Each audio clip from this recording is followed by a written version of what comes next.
Some of you captured some pretty impressive images. And even though the rain flooded some streets, it canceled some people's plans. Hey, it was not all bad. You know, we need this stuff, a lot of it. Pete Callahan from Mosquero in Hardin County shows us the rain gauge. I'm not sure how to, it's hard to see. But anyway, he got some good rain yesterday. John Ward showed us this, a full rainbow at a Hyundai dealership out in the Northeast Heights. Stuff looks pretty good there.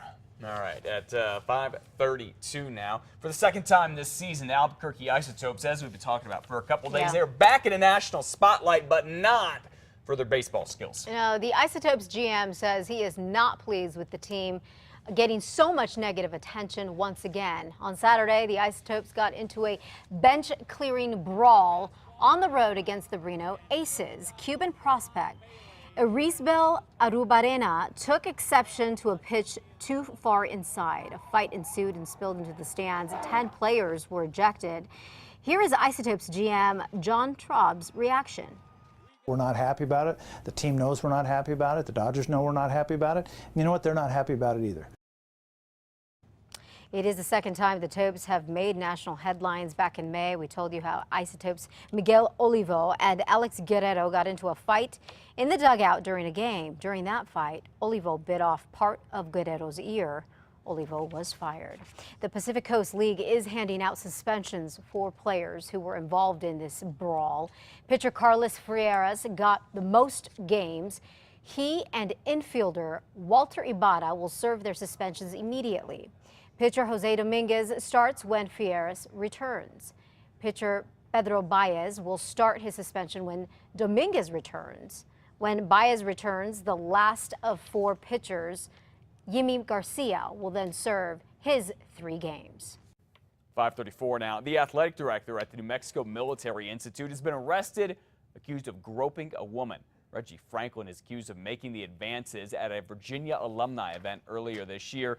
A woman says Franklin asked her if she had any naked pictures and touched her inappropriately over and over again. Franklin's attorney says that is not true. These are very serious, very damaging allegations. And he's absolutely disappointed and shocked and was surprised to hear about her complaints. Investigators say the woman told them the woman came forward because she heard Franklin had done this before. He is now charged with sexual battery. Well, happening right now, 2 suspected bank robbers that hit up or accused of hitting up at different banks all around the metro area could be in court today.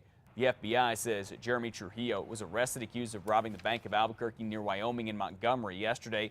Witnesses say a man walked into the bank about 9:30, showed a gun, and demanded money from a teller who handed over the cash. APD arrested Trujillo later and handed him over to the FBI.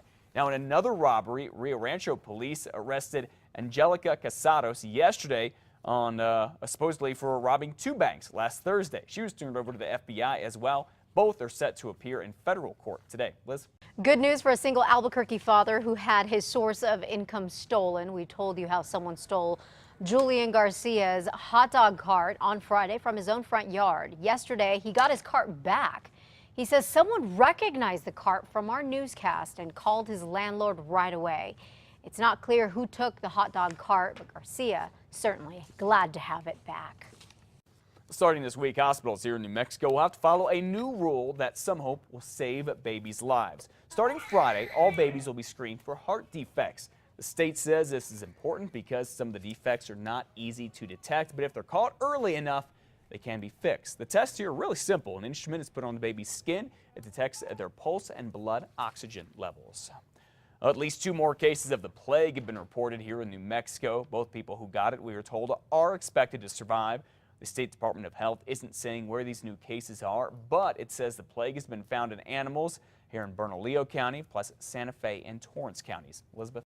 People in one Albuquerque neighborhood are concerned their torn up street is not getting fixed fast enough. On Friday, we did a story about neighbors concerned with this hole on Anderson Street. It's across from an elementary school.